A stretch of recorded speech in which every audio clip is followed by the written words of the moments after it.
si os parece, entramos en otra historia completamente distinta. Preparaos si estáis en la cama, si estáis de viaje. A mí es uno de los casos, de los sucesos más impresionantes, me parece a mí, que he conocido. Años 80, es lo increíble, demasiado cercano, y los testigos, lo vais a escuchar, todavía viven.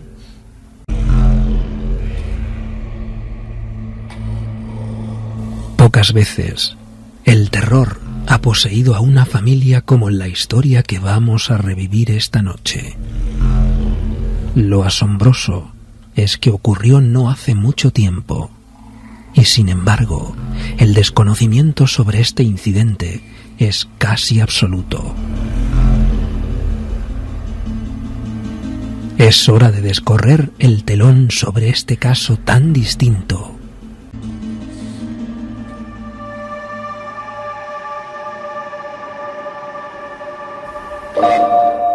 Tenemos una fecha, Carmen. Tenemos una fecha, abril de 1986, y un lugar, Connecticut. Ahí es donde empieza todo lo que ocurriría dentro de el núcleo familiar, de un núcleo familiar totalmente normal.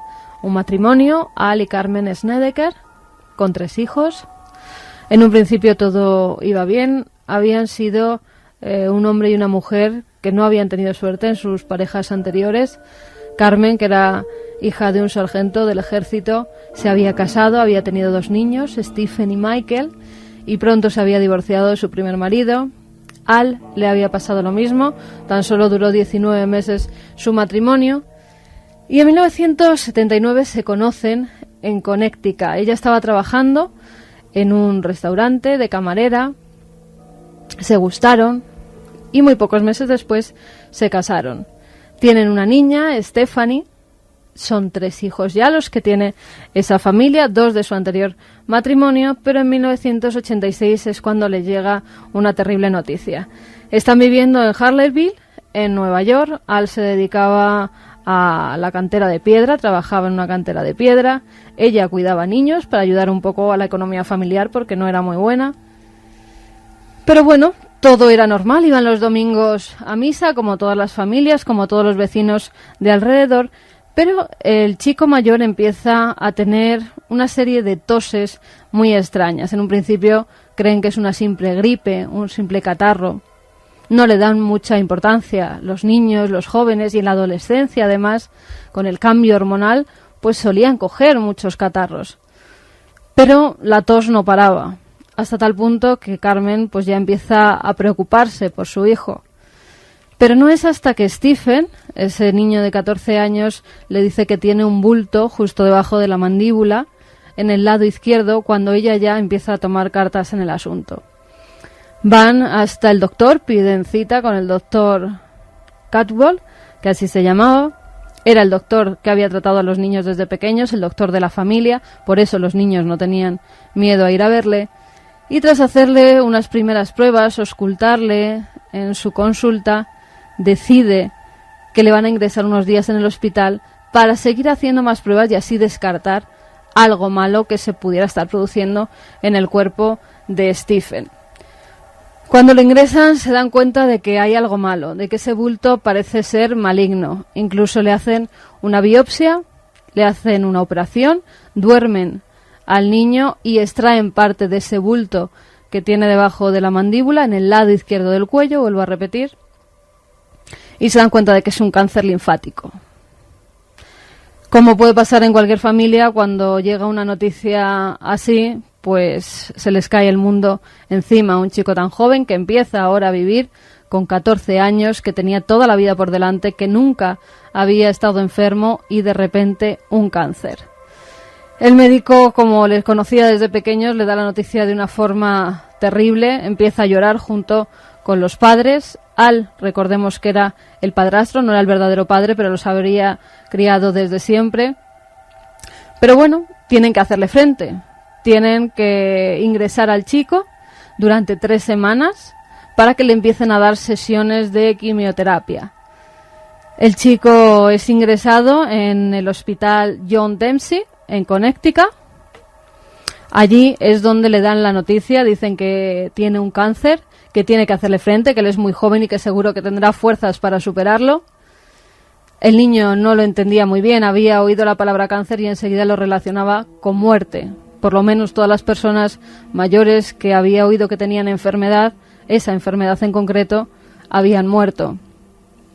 Pero bueno, está ingresado, lo pasa bastante mal con el tratamiento tan fuerte que se le está dando y sus padres lo pasan todavía peor porque vivían a 212 kilómetros exactamente del hospital donde le estaban dando esas sesiones terribles de quimioterapia.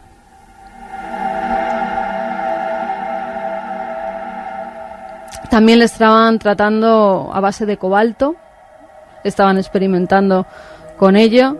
Y después de esas 3 semanas deciden que el chico solamente tiene que ir unas cuantas veces a la semana. En un principio casi a diario, por eso tenían que hacer tantísimos kilómetros. Y después de sufrir ese tratamiento, la vuelta a su casa, esos 100 y pico kilómetros que había de vuelta, se le hacían eternos. No paraba de vomitar en el viaje, se encontraba muy mal, cada vez estaba más delgado, tenía más ojeras. Y la madre desesperada decide que tienen que buscar un lugar más cercano donde el niño pueda estar mejor, por lo menos que pueda estar más cerca del hospital, que no tenga que hacer esos viajes que le sentaban tan mal. Tienen poco dinero. Ella, mientras le daban las sesiones, se dedicaba a buscar por todas partes una casa, un apartamento en el que pudiera refugiar a su familia, hasta que un día encuentra un cartel. Está frente a una casa colonial de 3 plantas, una casa blanca que parecía que tenía grandes ventanales, varias entradas. Cree que es demasiado cara para lo que se pueden permitir, pero aún así entra y pregunta. Había unos obreros que estaban restaurando parte de esa vivienda. Dicen que el dueño, que Campbell, no está en ese momento, pero le pueden facilitar su número de teléfono para ver si le interesa el precio al que ponen el alquiler de la vivienda.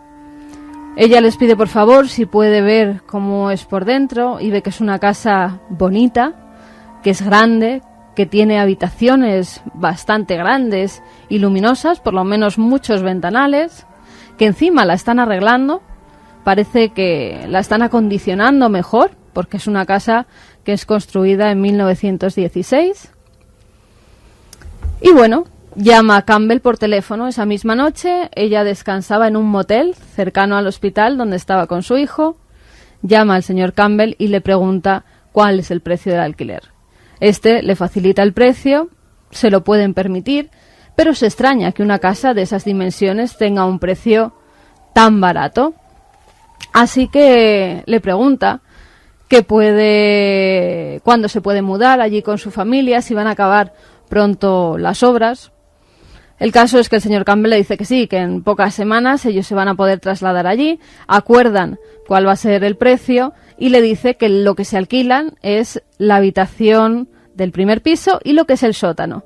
El piso superior estaba habitado por otra familia. Ellos llegan a un acuerdo y pues hacen el contrato en los días posteriores y la familia se muda ya a esa casa. La llaman la casa Hallam, la conoce todo el barrio con ese apelativo. Pero fíjate, la noche antes de trasladarse a esa vivienda, ella tiene unos sueños muy inquietantes. Incluso, Iker, te voy a leer párrafos que ella misma escribe. Esto es lo que sueña la noche antes de irse a vivir a esa casa. Ataúdes alineados, cuerpos desnudos con pieles mortecinas, herramientas antiguas, ganchos, cadenas, un hombre con una bata blanca pero manchada, como de sangre. Este se movía entre las filas de ataúdes, acercándose a los cuerpos mientras portaba en sus manos una de esas extrañas herramientas. Ya es 30 de junio de 1986, Stephen, Michael y Stephanie, sus 3 hijos, más Carmen y Al Snedeker, se mudan a esa vivienda. Quieren empezar una nueva vida pese a la enfermedad de su hijo. Iba a estar mejor atendido, iba a estar con su familia, iba a estar rodeado de aquellos que le querían. La casa Hallam está en Southington, muy cerquita de ese hospital, y como todo el mundo que hace una mudanza, pues tiene muchas ilusiones. Se empiezan a colocar todos los trastos que traían de las diferentes viviendas, y Carmen y Al empiezan también a ver esas habitaciones que hay, habitaciones muy espaciosas. Llegan a la planta baja, al sótano, y se encuentran con que hay una serie de habitaciones, La primera, según bajan las escaleras, a la izquierda, es una habitación bastante grande. Siguen por la derecha, hay unas puertas abatibles, las llaman puertas francesas, que se abren y se cierran según las empujas. Eso da acceso a varias habitaciones más. Una de ellas les extraña bastante. Es una habitación en la que las paredes están como manchadas de algo oscuro. Puede ser humedad, pero la humedad no suele dejar manchas marrones. Al toca una de esas manchas y cree que lo que está viviendo no puede ser realidad. Carmen empieza a mirar los objetos que hay encima de las estanterías. Herramientas como cuchillos, sierras, una especie de gomas, tubos. También hay una cama como metálica en el centro. Parece ser como las camillas que hay en los hospitales, o esa es la sensación que le da a ella. Y también hay como unos grandes barriles que no saben qué podían contener. Piensan que puede ser algún tipo de material como gasolina o gasoil que en otro tiempo fueron utilizados para eso. También ven una serie de cadenas que cuelgan del techo y sobre ellas hay como una especie de tabla. Creen que es para poder subir algo, quizás en las obras lo han utilizado para subir los ladrillos, o eso es lo que piensan en un principio. Pero esa habitación les da muy mala espina, no se encuentran a gusto, incluso dicen que huele mal. Puede que haya alguna rata muerta, algún animal, no lo saben. Es más, Al, el padre, dice que en un momento dado, él la pintará la habitación y así antes de que la vean los niños, pues estará más decente. Además se dan cuenta que a esa zona hay un acceso, una especie de rampa que lleva hasta esas habitaciones por otra entrada de la casa. Y piensan, mira qué bien, lo han hecho también por si hay alguna persona que tiene alguna discapacidad o para una silla de ruedas en un momento determinado. Es una buena construcción, han pensado incluso en la gente enferma. A ellos les viene muy bien, tal vez algún día su hijo tenga que utilizar esa rampa para bajar. Al no tener mucha fuerza no podía subir mucho las escaleras ni bajarlas. Después de observar esos tanques con lo que creían que era combustible, la plataforma rectangular que estaba enganchada a varias cadenas, a la polea, esa mesa rectangular, la cual deciden pues deshacerse de ella, van a ver a Campbell, al que les había alquilado la casa. Él dice si se encuentran a gusto, si ya se han instalado. Y ella le hace referencia a esas extrañas herramientas, a esos diversos artilugios que había en los sótanos. Él le pide por favor que no los tire, que son un recuerdo y que prefiere mantenerlos allí. Si hubieran comprado la vivienda podrían hacer lo que quisieran, pero el dueño quiere mantenerlas. Eran una reliquia, eran muy antiguas. También hay una serie de cruces de metal en cada una de las habitaciones, sobre cada una de las puertas. Y también le pide por favor a Carmen y Al que deje esas cruces, que no hacen mal a nadie y que además ellos siendo católicos pueden entender que esa casa así está protegida. Poco a poco se van acomodando. Stephen tendría su cuarto en el sótano. Venía mejor a todo el mundo porque esas grandes toses que tenía por la noche, el continuo ir y venir al baño cuando tenía que vomitar, pues hacía que molestara a sus hermanos. Así que deciden que él esté en la planta baja, en el sótano, una habitación muy grande. Él en un principio tiene un poco de miedo. Su hermano estaba de vacaciones con su abuela. Había sido muy fuerte todo lo de la enfermedad de Stephen y querían retirarle un poco. Y dice que mientras no llegue su hermano, mientras no llegue Michael, él dormirá en el salón, en el sofá. Porque, y se lo dice a su madre, en esa casa él piensa que hay algo malvado. Le quitan esa idea de la cabeza, creen que son tonterías del niño. Carmen empieza a condicionar el nuevo hogar. Había muchas ventanas, pero hay una cosa que les extraña. Con esos ventanales tan grandes, ¿por qué apenas no entra la luz dentro de ellos? Se cree que es por las obras, que están sucios todavía los vidrios, pero no es así. Cuando pasa el dedo por uno de ellos se da cuenta de que está completamente limpio. Queda en preguntárselo al dueño, a Campbell, pero nunca lo hace, se olvida. Eso sí, estaba Ben a limpiar los cristales y la luz nunca traspasaba a esas estancias. Además, Stephen empieza a sentir una serie de cosas raras. Oye como una voz masculina que le llama desde el sótano, y él se asusta bastante. Pero fíjate, en un principio piensa que es la medicación, piensa que ha sido en estados de duermevela, que cuando se despierta está medio atontado por los medicamentos tan fuertes que le daban y cree escuchar una voz, pero no es así. Hasta que un día, cuando ya está despierto, está desayunando y oye perfectamente como una voz masculina sube desde el sótano y le dice: Stephen, ven aquí.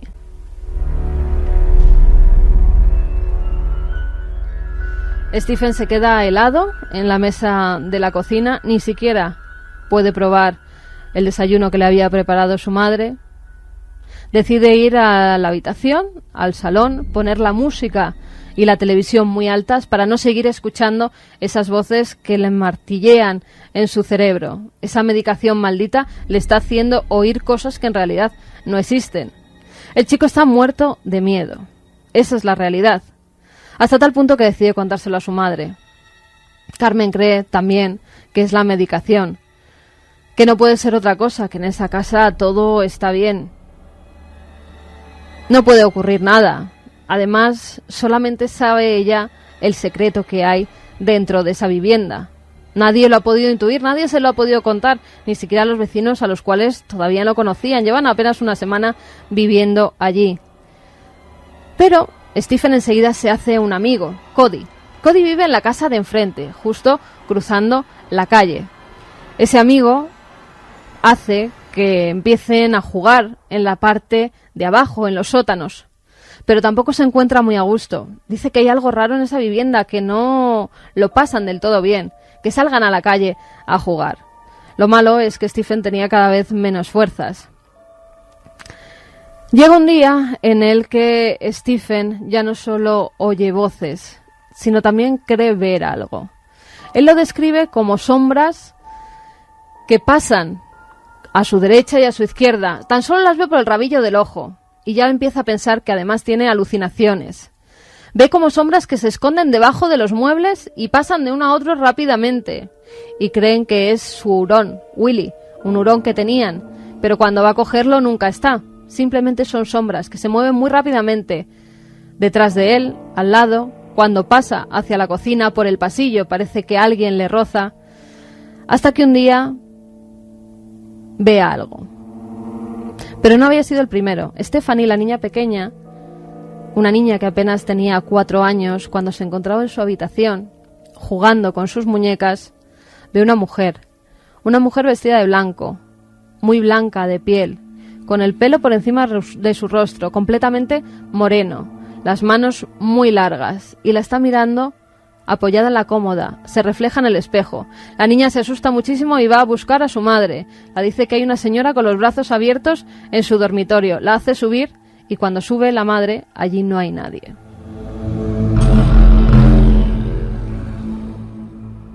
Stephen también había visto algo anteriormente y cree a su hermana pequeña.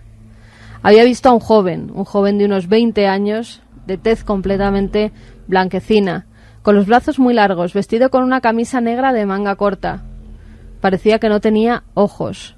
Estaba abriendo las puertas del sótano. Parecía que estaba interesado en Stephen e incluso creyó que le susurraba: Stephen, ven aquí. La madre ya no podía más. 2 de sus hijos ya le habían contado que habían visto cosas. Incluso ella parecía haber sentido algún aire frío que traspasaba su nuca. Parecía que alguien la estaba observando mientras ella dormía.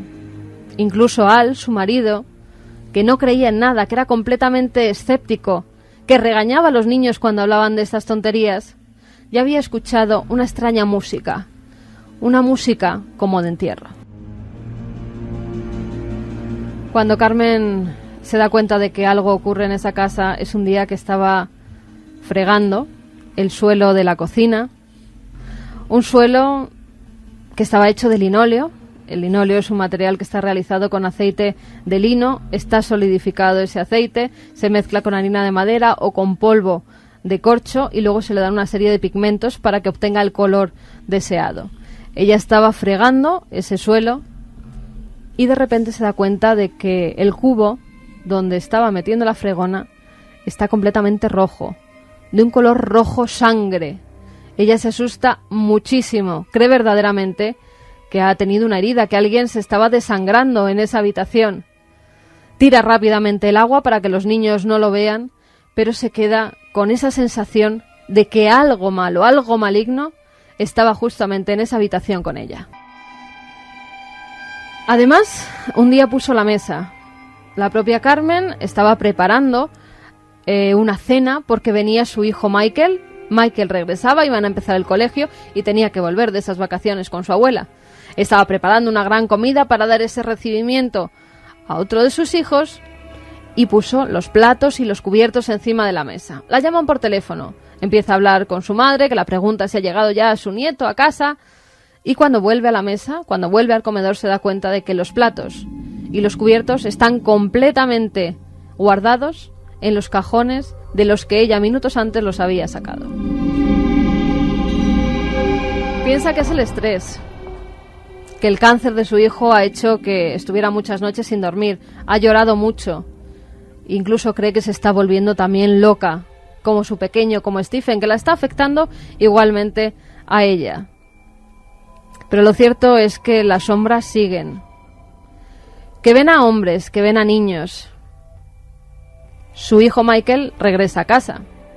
Deciden que ya una vez los dos allí pueden dormir en el sótano, tanto Stephen como Michael. Van a dormir en la misma habitación. Estaban allí charlando, contándose lo que había pasado en esos meses, cuando por la noche ya apagaron las luces y ven que encima de una cómoda que tenían justo enfrente de las dos camas hay tres hombres. Tres hombres que están mirando un robot de juguete que tenían encima de la cómoda. Uno de ellos es más alto, está vestido con un traje de rayas, con sombrero. Los otros dos parecen sombras oscuras, no se les ve la vestimenta, tan solo una cara muy pálida. Y los tres enseguida miran a los dos chicos. Les dicen algo, parecen estar susurrando. Ellos están muertos de miedo, están paralizados en la cama, no saben qué hacer, cuando de repente oyen que el más alto de esos hombres dice: juguetes, son simples juguetes. Después de eso, unas risas escalofriantes. Se estaban riendo de ellos, unas risas macabras. Ese ser, ese hombre que estaba allí, coge el muñeco, coge el robot y lo estampa contra el suelo, rompiéndolo en 1000 pedazos. Ellos aprovechan y salen corriendo hacia la habitación de sus padres. Les llaman enseguida diciendo que hay alguien en su habitación, que hay tres hombres que se han introducido en sus estancias. Los padres bajan enseguida y comprueban que no hay nada, pero suben enseguida las escaleras corriendo porque sienten un aire muy frío que les vuelve a atravesar la nuca otra vez. 1:42. Estáis siguiendo la historia, ¿verdad? La historia de una casa que guardaba un secreto. Esta es Carmen Snedeker, la protagonista de esta historia. Vamos a escucharla. La madre que vive estos acontecimientos, y ahora nos explicas. Un tanatorio, fue construido para ser un tanatorio. Mi hijo me decía desde el día en que nos trasladamos que la casa estaba endemoniada, que él escuchaba voces y que había un hombre. Él podía describirlo muy bien y con gran detalle, pero yo no podía verlo, ni siquiera las escuchaba, así que no le creí. Fuera lo que fuera, llámalo como quieras, una entidad, un espíritu, lo llamamos de muchas maneras. Verdaderamente no tengo un claro entendimiento para decirte lo que era.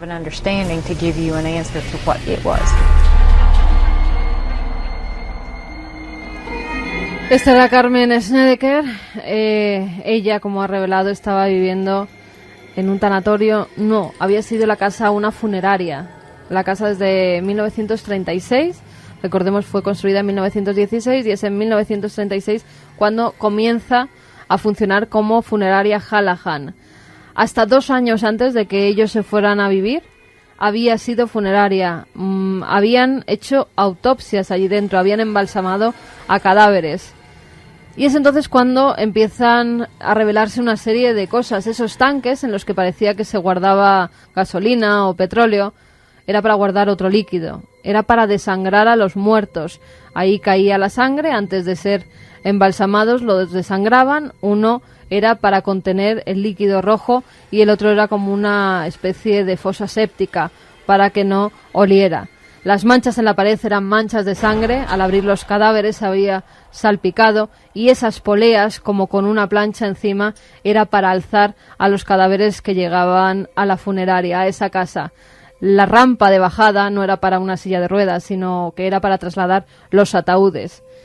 Y la habitación donde se quedaban los niños, en el sótano, era la que llamaban habitación de los ataúdes.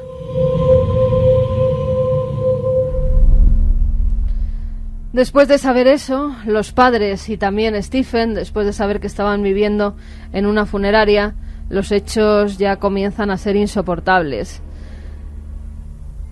Vasos que se movían, sillas que parecían estar bailando solas, la cama vibraba por las noches, se veían sombras, ven diferentes miembros de la familia, incluso Michael, incluso el chico, ve a un niño correteando por la habitación, un niño pequeño, como de 4 años, negro. Va vestido con una indumentaria un tanto peculiar. Va vestido con un traje de Superman, tal y como le habían enterrado. Pero lo que no sabían es que cuando Stephen oye esas voces, cuando le llamaban, en un momento dado decide pactar con ellas.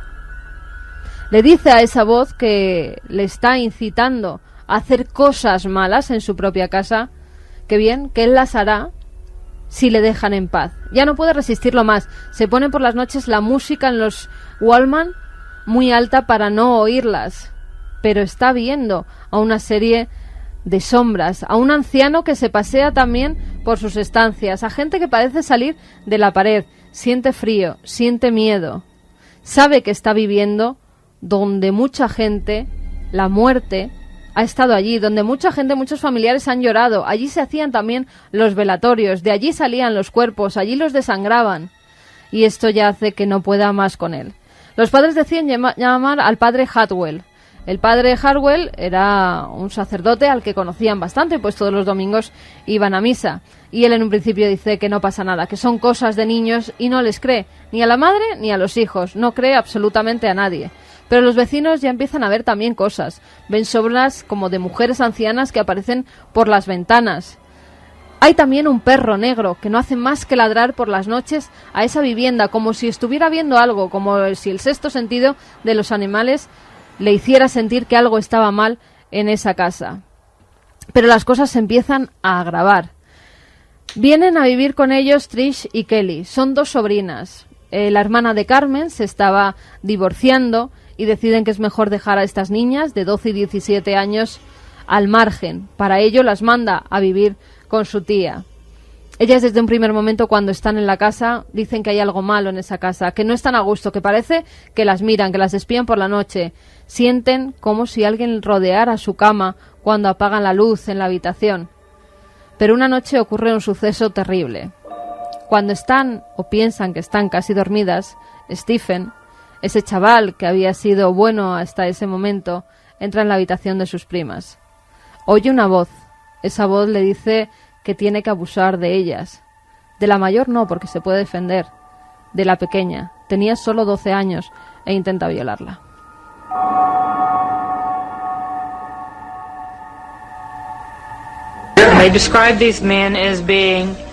Describieron a este hombre como si llevara ropas oscuras o algo similar. Fui habitación por habitación buscando a este hombre. Estaba cansada emocionalmente. ¿Qué era real de todo esto? ¿Hasta cuándo continuaría? Quería creer que mi hijo no se estaba volviendo loco. Así que me senté en los escalones esperando a este hombre, deseando al menos verle, y empecé a sentir el miedo y una energía que no podía explicar. Y sentí mucho frío, pero nunca vi nada.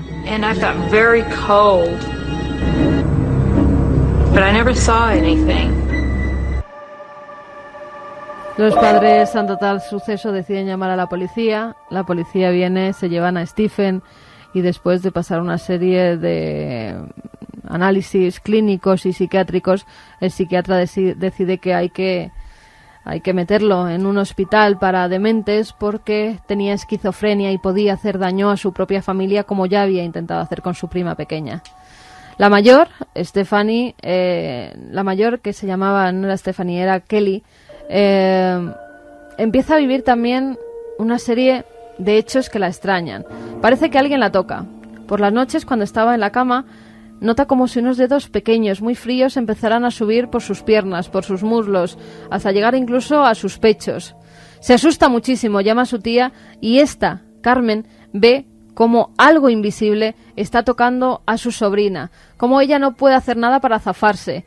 La están tirando de los brazos y de las piernas hacia el colchón. No puede moverse. Ella intenta ayudarla y no puede. Tan solo rezando, aquel ser invisible desaparece por unos momentos de la habitación. Pero no sería la primera vez ni la última. Ella misma sufriría en sus propias carnes esas extrañas violaciones de un ser al que no podía ver nadie. En ese momento me di cuenta de que era una funeraria. Pensé, ¿cómo podemos vivir en este lugar? ¿Cómo he podido traer a mis hijos a esta casa? ¿Qué clase de ambiente va a ser si ven todo esto? No tenemos ningún otro lugar al que ir.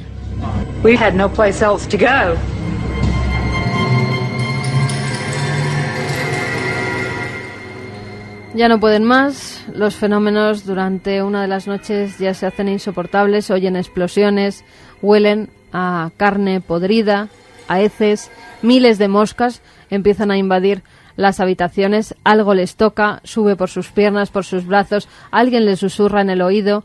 Alguien pasa justo a su lado y parece que les roza.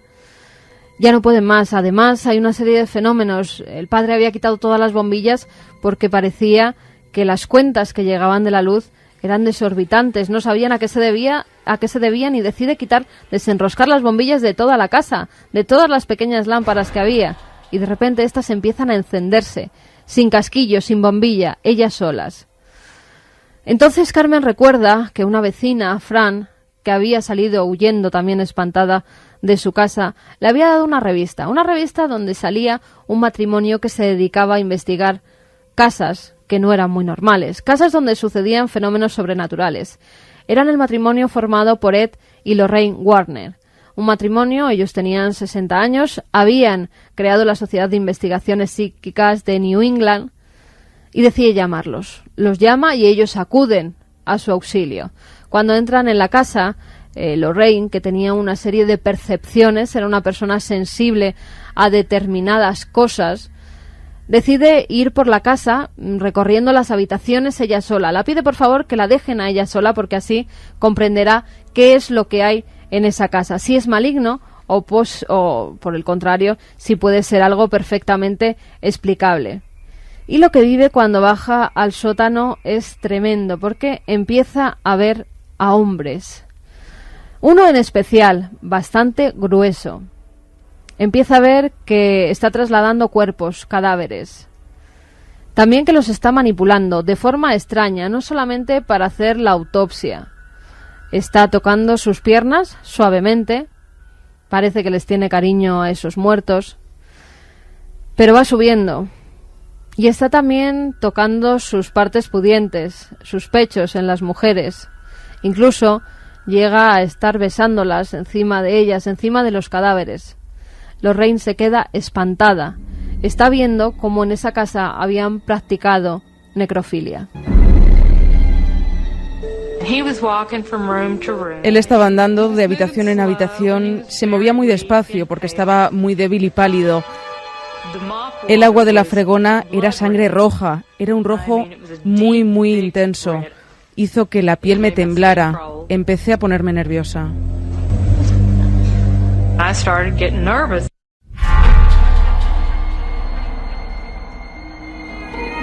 Tenemos incluso la voz de esta mujer, Iker, de Lorraine Warren, cuando explica cómo son llamados para investigar en esa vivienda. A mi marido Ed y a mí nos llaman para casos en los que hay que tratar con aspectos de lo paranormal, para posesiones y exorcismos. Cuando bajé las escaleras fue simplemente horrible. It was just horrible. La infestación era muy mala. Aquello no era un espíritu humano. That was no human spirit.